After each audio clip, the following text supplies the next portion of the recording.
अस्सलाम वालेकुम, मैं हूं मोहम्मद तौसीफ़ और आप देख रहे हैं इस्लामाबाद वाला टेक्निकल यूट्यूब चैनल। तो आज जिस मौजू पर वीडियो बना रहा हूं ये है कैपेसिटर के बारे में। जो सिंगल फेस एसी होते हैं 5 टन के हो गए, 4 ton, 3 ton, 2 ton window AC हो गए, उनमें जो कैपेसिटर इस्तेमाल होते हैं उसके बारे में बात करूँगा।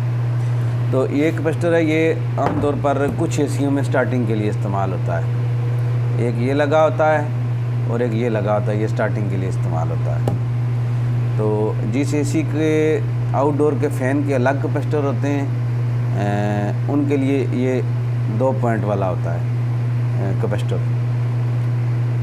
रनिंग स्टार्टिंग इसमें लगती है, इसमें रनिंग होती है, इसमें स्टार्टिंग होती है। तो ये साइज़ इनके मुख्तलिफ होते हैं, कोई 45 का होता है, कोई 55 का होता है, 50 का भी होता है।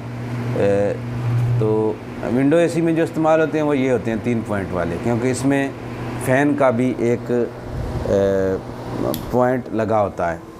इसमें फ़ैन का भी है, एक पॉइंट फ़ैन का है, एक स्टार्टिंग का है, एक रनिंग का है।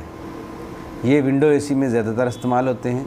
बाज़ औक़ात विंडो एसी में भी ये 2 पॉइंट वाला होता है जिसमें फ़ैन का कैपेसिटर अलग लगा होता है। तो ये मुख्तलिफ़ साइज़ के होते हैं। जैसे इसमें 40+6 UF लिखा हो, यानी 40 जो है वो कंप्रेसर का है और 6 UF जो है वो फ़ैन का है।